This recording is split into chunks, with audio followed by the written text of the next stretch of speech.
ইতিহাস ঘাঁটলে দেখা যায় পরের জন্য পাতা ফাঁদেই নিজেই পড়েছে অনেক শাসক। ইতিহাসের বাঁকে বাঁকে অনেক শিকারীকে শিকার হয়ে যেতে দেখা যায়। তেমনি অবস্থা হয়েছে গুজরাটের কসাই খ্যাত নরেন্দ্র মোদী। বিশ্ব বাজারে যখন সকল দেশের মধ্যে আন্তঃসম্পর্ক নির্ভর করে বাণিজ্যের মাপকাঠির উপর, ঠিক তখন মোদী প্রশাসনের ভুলে ভারত হারাচ্ছে তাদের সব থেকে বড় আন্তর্জাতিক বাণিজ্য বাজার। ভারতের ব্যবসার যে পরিস্থিতি, মোদী এখন ব্যবসা খোঁজে তিতি। একবারে বলা যায় ভারতের ব্যবসার পরিস্থিতি এখন একেবারে তলানিতে। আর তাই তো দেশটির প্রধানমন্ত্রী নরেন্দ্র মোদী এখন পাগল প্রায়। কোথাও শান্তির লেশটুকু নেই। দিল্লি থেকে কলকাতা, প্রধানমন্ত্রী নরেন্দ্র মোদীর এক আত্মঘাতী সিদ্ধান্তের জন্য ধ্বংসের পথে ভারতের অর্থনীতি। বাংলাদেশে ফের উস্কানি, ভারতের সঙ্গে চুক্তি বাতিল বাংলাদেশের। জিআরএসি কে দেওয়া অর্ডার বাতিল বাংলাদেশের। গার্ডেন রিচ শিপ বিল্ডার্স কে দেওয়া বরাত বাতিল করেছে বাংলাদেশ। ভারতীয় আধিপত্যের দিন শেষ, এবার চোখে চোখ রেখে জবাব দিচ্ছে বাংলাদেশ। আয়তনে বাংলাদেশের চেয়ে প্রায় 18 গুণ বড় ভারত, অথচ বাংলাদেশের প্রদর্শিত একটি মানচিত্রই নাড়িয়ে দিয়েছে ভারতের ভিত। এই যখন অবস্থা, ভারতের বিভিন্ন মন্ত্রীদের অধ্যত্বপূর্ণ কথাবার্তা, বাংলাদেশের বিভিন্ন সীমানাতে তাদের অ্যাক্টিভিটিস, তারপরে সে বাংলাদেশের দুইটা চিকেন নেক করিডোরকে নিয়ে কথাবার্তা যখন চলছে, বাংলাদেশ ভারতের নাকের ডগায় এবার এক জিনিস বানানোর সিদ্ধান্ত নিয়েছে। আর এতেই চটেছে ভারতীয় মিডিয়া, ভারতের সরকার বাংলাদেশকে দিচ্ছে পাল্টা হুঁশিয়ারি। আসসালামু আলাইকুম দর্শক, নতুন একটা নিউজে আপনাকে স্বাগতম। প্রিয় দর্শক, মোদির ফাঁদেই টালমাটাল ভারতের অর্থনীতি। নরেন্দ্র মোদীর ভুল সিদ্ধান্তে ভারতের অর্থনীতির ব্যাপক ধস। দিল্লি থেকে কলকাতা, প্রধানমন্ত্রী নরেন্দ্র মোদীর এক আত্মঘাতী সিদ্ধান্তে যেন ধ্বংসের পথে ভারতের অর্থনীতি। কোথাও শান্তির লেশটুকু নেই। তবে কি দেউলিয়া হবে মোদীর দেশ? বেরিয়ে এলো চাঞ্চল্যকর তথ্য। এদিকে ডক্টর ইউনূসের নতুন অ্যাকশনে কুপকাত ভারত। দিল্লির ঘুম কেড়ে নিচ্ছে গ্রেটার বাংলাদেশ। চারদিকের মহাবিপদে গুজরাট কসাই খ্যাত মোদীর গদি নিয়ে টানাটানি। অপরদিকে শুভেন্দুর গাড়িতে ভারতীয় জনতার হামলা, গণধোলাই খেয়ে পালালেন চোরের মতো। Video viral. ভিডিওটি শুরু থেকে শেষ পর্যন্ত ধৈর্য সহকারে দেখে একটি লাইক দিয়ে সবাইকে শেয়ার করে দিন। আমাদের চ্যানেলে নতুন হলে চ্যানেলটি সাবস্ক্রাইব করে পাশে থাকা বেল আইকনে ক্লিক করে রাখুন। আমাদের ভিডিওটি আপনি বাংলাদেশের কোন জেলায় বসে দেখছেন বা শুনছেন সেটি অবশ্যই কমেন্ট বক্সে কমেন্ট করে জানিয়ে দিতে ভুলবেন না।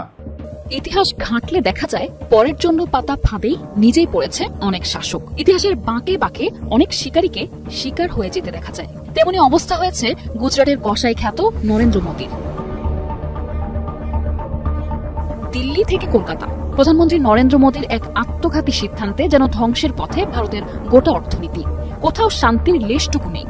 যুদ্ধ মানে যে ক্ষতি সেটি বোধহয় এবার বেশ হাড়ে হাড়ে টের পাচ্ছে কট্টর ইসলাম বিদ্বেষী গুজরাটের কসাই খ্যাত নরেন্দ্র মোদী। গত মাসে ঘটে যাওয়া এক কাশ্মীর হামলার রেশে চিরশত্রু পাকিস্তানকে কোনো প্রমাণ ছাড়াই দায়ী করে কথিত প্রতিশোধের নামে দেশটির সাধারণ মুসলমানদের ওপর হামলা চালায় মোদীর সেনারা। সেই অপারেশন সিঁদুরের ক্ষয়ক্ষতি কিছুতেই যেন কাটিয়ে উঠতে পারছে না মোদীর সরকার। এর উপর প্রতিবেশী দেশগুলোর সাথে ভারতের বৈরী সম্পর্ক যেন দেশটিকে ধাবিত করছে দেউলিয়া হবার পথে। শুধু কি পাকিস্তানের সাথে যুদ্ধ? প্রতিবেশী কোনো দেশের সাথে ভারতের সম্পর্ক বর্তমানে ভালো নেই। মাঝে মধ্যে সীমান্তে বিরাজ করে উত্তেজনা। আর মোদী সরকারের তো পায়ে পা লাগিয়ে ঝগড়া করার অভ্যাস বেশ পুরনো চাল ভাতে বাড়লেও মোদীর পুরনো সেই অভ্যেস এখন মরার ওপর খাড়ার ঘা অবস্থা করেছে ভারতের। পাকিস্তানে বীরের মতো লড়াই করতে গিয়ে মুখ থুবড়ে পড়ে ভারতীয় সেনারা। হামলার প্রথম দিনই হারিয়ে বসে কমপক্ষে 6টি অত্যাধুনিক যুদ্ধ বিমান। তার মধ্যে আবার রয়েছে ফ্রান্সের অপ্রতিরোধ্য রাফালও। আর পাকিস্তানের পাল্টা হামলার রেশে তো তছনছ পুরো ভারতীয় অর্থনীতি। অর্থনীতিতে সমৃদ্ধশালী একটি দেশকে যুদ্ধের ডামাডোলে কিভাবে ধ্বংস করতে হয় তা যেন শেখা উচিত মোদীর কাছে। এই যুদ্ধে অংশ নিতে গিয়ে ভারত যা হারিয়েছে তা কখনো ফিরে পাবার নয়। এদিকে বিশ্বের সবচেয়ে জনপ্রিয় ফ্র্যাঞ্চাইজি ভিত্তিক ক্রিকেট টুর্নামেন্ট আইপিএলও বন্ধ রাখতে হয় এই সংঘাতের রেশে। আইপিএল আবার মাঠে ফিরলেও নেই তাতে আগের মতো উন্মাদনা। অনেক বিদেশি ক্রিকেটার আর ব্যাক করেননি এবারের আইপিএলে, যার ফলে নতুন করে আবারও ক্ষতির মুখে ভারত। এই টুর্নামেন্টটি থেকেই দৈনিক ভারত হারিয়েছে প্রায় 130 কোটি টাকারও বেশি। এমনিতেই যুদ্ধে জড়িয়ে ভারতের সর্বসাকল্যে ক্ষয়ক্ষতি হয়েছে প্রায় 100 বিলিয়ন মার্কিন ডলার, বাংলাদেশি টাকায় যার পরিমাণ প্রায় 12.5 লক্ষ কোটি টাকা। শুধু যে এই পরিমাণ অর্থ হারিয়েছে ভারত তা নয়, হারিয়েছে অনেক বিদেশি বড় বড় বিনিয়োগ। দেশে আসা বন্ধ হয়েছে রেমিটেন্স।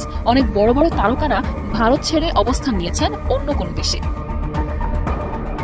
অপরদিকে আমেরিকান প্রেসিডেন্ট ডোনাল্ড ট্রাম্পের হস্তক্ষেপে পাক ভারত যুদ্ধের অবসান ঘটলেও উত্তেজনা এখনো বিরাজ করছে। এর মধ্যেই আবার অরুণাচল প্রদেশ দখলের পায়তারা করছে চীন। সেখানেও ব্যাপক নিরাপত্তা জোরদার করতে হচ্ছে ভারতকে। চীনের সাথে দ্বন্দ্বের কারণেও ভারতকে হারাতে হচ্ছে বিলিয়ন বিলিয়ন ডলার। অন্যদিকে ব্যর্থ হয়েছে ভারতের মহাকাশ সংস্থা ইসরোর 101তম মহাকাশ অভিযান। রোববার শ্রীহরিকোটার মহাকাশ কেন্দ্র থেকে উৎক্ষেপণের পর polar satellite launch vehicle PSLV রকেটে ত্রুটি দেখা দেয় ব্যর্থ হয় পৃথিবী পর্যবেক্ষণ স্যাটেলাইট EOS-09 কক্ষপথে স্থাপনের এই ভারতীয় অভিযান, যার ফলে বেশ বড় আর্থিক ক্ষতির মুখে পড়েছে দেশটি। বাংলাদেশে ফের উস্কানি, ভারতের সঙ্গে চুক্তি বাতিল বাংলাদেশের। GRSA কে দেওয়া অর্ডার বাতিল বাংলাদেশের। গার্ডেন রিচ শিপ বিল্ডার্স কে দেওয়া বরাত বাতিল করেছে বাংলাদেশ। ভারতীয় আধিপত্যের দিন শেষ, এবার চোখে চোখ রেখে জবাব দিচ্ছে বাংলাদেশ। গণ অভ্যুত্থানের পর থেকেই নতুন বাংলাদেশের পিছনে লেগে আছে ভারত। ছাত্র জনতার গণ অভ্যুত্থানের মাধ্যমে বাংলাদেশ ভারতের গোলামী শিকল ভেঙে মুক্তি পায়। দেশ ছেড়ে পালিয়ে যায় স্বৈরাচার এবং তাদের দোসররা।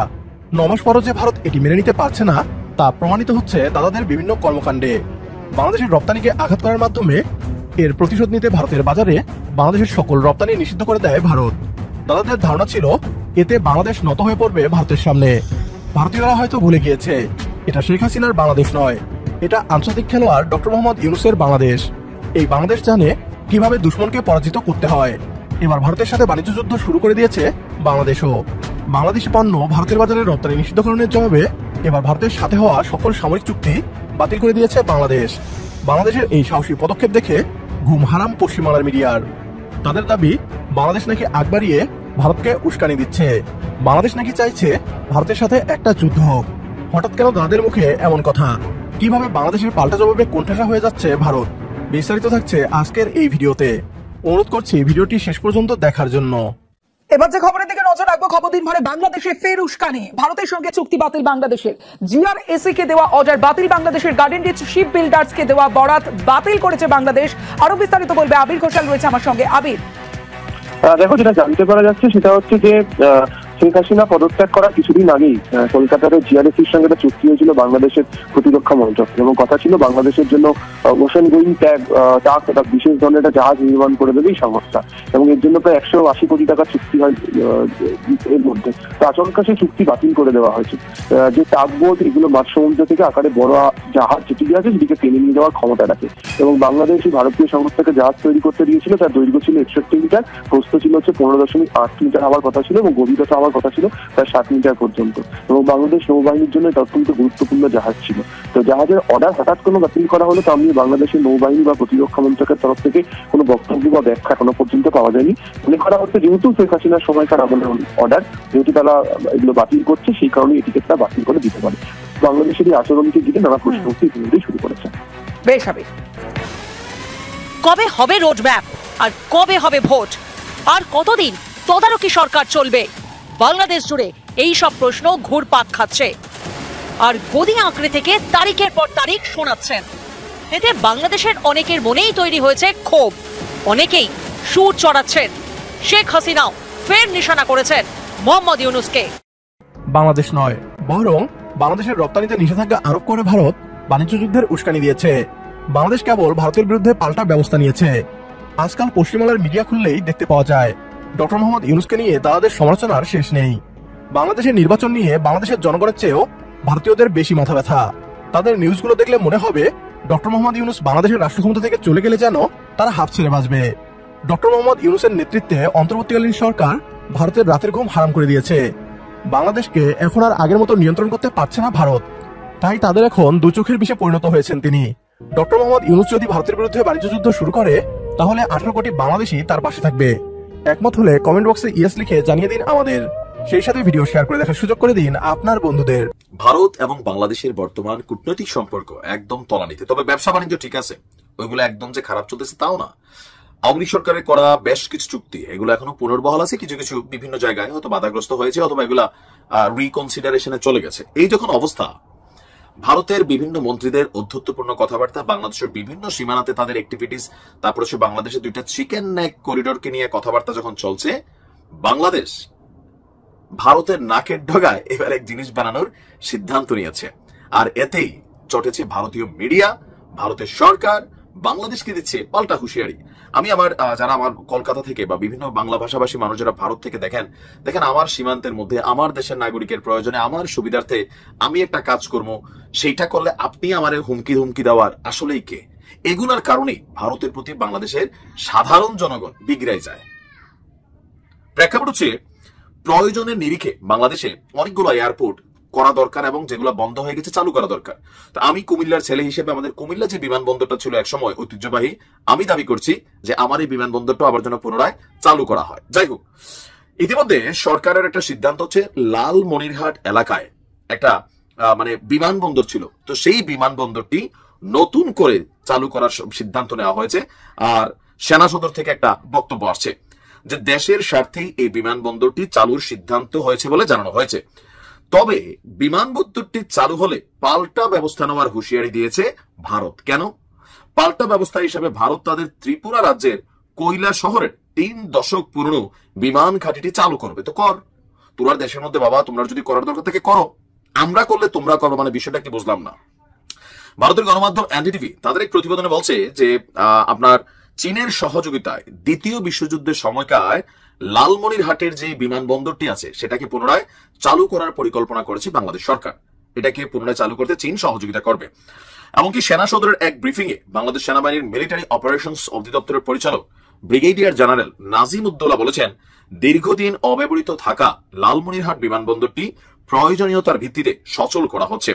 তিনি সঙ্গে এও জানান, চীনা কোন সংস্থা বিমানবন্দরটি ব্যবহার করবে কিনা এ ব্যাপারে তাদের কাছে কোনো তথ্য নেই। তার মানে ভারত মনে করছে এই লালমনিরহাট বন্দরটি চালু হলে চীনারা এখানে সহযোগিতা করবার পাশাপাশি তারা বিমানবন্দরটা ব্যবহার করবে। তবে আপনার বাংলাদেশ বলছে যে তারা এটার সাপোর্টিং অথবা এটাকে চালু করার জন্য যে প্রযুক্তিগত সহযোগিতা অথবা কনস্ট্রাকশনাল ইস্যু, এগুলোতে চীন আসলে পেইড হিসাবে কাজ করবে, এখানে তারা কোনো ঘাঁটি বানাবে বিষয়টা কিন্তু এরকম না। তবে ভারতীয় মিডিয়া বলছে চীনের সহযোগিতায় এটি সচলের পরিকল্পনা রয়েছে।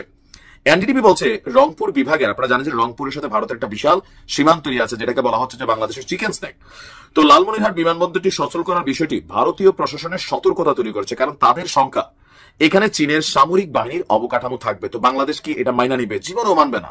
আর এটাকে গোপনে গোপনে থাকার বিষয় আছে, তাই না? যে বিমানবন্দর চালু হয়েছে চীনের সামরিক ঘাঁটি করবে, এটা তো আমরাই দেবো না ভাই, তোমরা মাথা ব্যথার দরকার নাই। বলা হচ্ছে যে এখানে ভারত বাংলাদেশ থেকে মাত্র 20 কিলোমিটার দূরে অবস্থিত এই লালমনিরহাট বিমানবন্দরটি। তারা আরো বেশি উদ্বিগ্ন কারণ ভারতের কথিত চিকেন নেক লালমনিরহাট থেকে মাত্র 20 কিলোমিটার দূরে। এই চিকেন নেক দিয়ে ভারতের মূল ভূখণ্ড থেকে দেশের উত্তর পূর্বাঞ্চলীয় 7 সিস্টার রাজ্যে পণ্য আনা নেওয়ার কাজ করা হয়। ভারত বলছে যদি চীনের সহযোগিতা বাংলাদেশ এটাকে সচল করে, চীন তাদের সামরিক যুদ্ধ সরঞ্জাম, যুদ্ধ বিমান, রাডার, নজরদারি সরঞ্জাম সহ বিভিন্ন কিছু রাখতে পারে বলে ভারত ধারণা করছে। আর এই কারণে এই উপস্থিতির কারণে ভারত ত্রিপুরার 3 দশক পুরনো তাদের যে বিমান ঘাঁটি আছে সেটি চালু করবে, যদিও এটি বেসামরিক কাজের জন্য চালু হবে। আর আমাদের বাংলাদেশের যে বিষয়টা আমরা বর্তমানে সরকারের পক্ষ থেকে জানছি, এটা হচ্ছে আপনার আমাদের সেনা সদরের যদি কোনো কাজে লাগে করবে। চীনারা এখানে আর্মির ঘাঁটি গাড়বে, বাংলাদেশের কোন জনগণ জীবনও এটা মাইনা নিবে না। কোন সরকার যদি সিদ্ধান্ত নেয় সেই সরকারের পতন ঘটা দিবে বাংলাদেশের মানুষ। আমাদের যা আছে ভাই তাই নিয়ে আমরা লড়বো, কিন্তু কোনো বিদেশি শক্তির ভাড়াটিয়া শক্তি, এবার আমেরিকা হোক, চীন হোক, বক্কট্টু হোক, এগুলো বাংলাদেশের মানুষ মানবে না। আমরা আমাদের সেনাবাহিনীর প্রয়োজনে হোক, জনগণের প্রয়োজনে হোক, আমাদের দরকার লাগলে 10টা বিমান ঘাঁটি আমরা আরো করবো। এটাতে ভারতের নাক গলানোর কোনো সুযোগ নেই। ভারত 2 লাইন বেশি চিন্তা করে বরাবরই জানি। এদিকে শুভেন্দুর গাড়িতে হামলা জনতার, গণধোলাই খেয়ে পালালেন চোরের মতো। ভারত পাকিস্তান যুদ্ধের অন্যতম উস্কানিদাতা বিজেপি নেতা শুভেন্দু অধিকারী গণধোলাই খেয়ে এবার চোরের মতো লেজ গুটিয়ে পালিয়েছেন। 260 জন মুসলমানের লাশ ফেলার কথা বলে সস্তা জনপ্রিয়তা আদায় করতে চা এই বিজেপি নেতার বিরুদ্ধে এবার ক্ষেপে গেছে স্বয়ং তার নিজ দলীয় নেতাকর্মী সহ সাধারণ মানুষ। সম্প্রতি সামাজিক যোগাযোগ মাধ্যমে একটি ভিডিও ভাইরাল হয়েছে যেখানে দেখা যায় শুভেন্দু অধিকারীর গাড়িতে হামলা চালাচ্ছে পশ্চিমবঙ্গে তার নিজের রাজ্যের লোকজন। এক কাশ্মীর হামলাকে কেন্দ্র করে ভারতের কসাই খ্যাত প্রধানমন্ত্রী নরেন্দ্র মোদী যখন কথিত প্রতিশোধের নামে পাকিস্তানের সাধারণ মুসলমানদের উপর মিসাইল হামলা চালালেন, ঠিক তখনই কথার ফুলঝুরিতে যেন যুদ্ধে জিতে গেছেন শুভেন্দু। বিজেপির এই নেতা প্রকাশ্য মুসলিম নিধনের কথা বললেন মিডিয়ার সামনে। মাঝে মধ্যেই ধর্মীয় উস্কানিমূলক বক্তব্য দিতে দেখা যায় শুভেন্দুকে। তার ধর্মীয় উস্কানিমূলক বক্তব্যের কারণে কলকাতার রাস্তায় নেমে আসেন সাধারণ মানুষ। শুভেন্দুকে গ্রেপ্তার দাবিতে আন্দোলন করতে থাকেন রাজ্য জুড়ে। জানা যায় সম্প্রতি এই আন্দোলন আন্দোলনের সময় হঠাৎ করে সাধারণ মানুষের মধ্যে ঢুকে পড়ে শুভেন্দুর গাড়ি। জনতা তার গাড়ি দেখতে পেয়ে আরো বেশি উত্তেজিত হয়ে পড়ে। এক পর্যায়ে তার গাড়িতে হামলা চালায়। শুভেন্দু গাড়ি থেকে বের হয়ে শান্ত করার চেষ্টা করলে জনতা তাকে রীতিমতো গণধোলাই দেয়। আন্দোলনকারীদের দাবি, গণধোলাই খেয়ে গাড়ি রেখে ধুতি হাতে চোরের মতো লেজ গুটিয়ে পালিয়ে যান ইসলাম বিদ্বেষী এই বিজেপি নেতা। এ সময় আন্দোলনকারীরা শুভেন্দুকে ধাওয়া করে। তাদের মতে শুভেন্দুর কারণেই ভারতে হিন্দু মুসলিম বিদ্বেষের শুরু হয়েছে। এছাড়া পাক ভারত যুদ্ধ এই নেতার ইন্ধনেই লেগেছিল বলে ধারণা আন্দোলনকারীদের।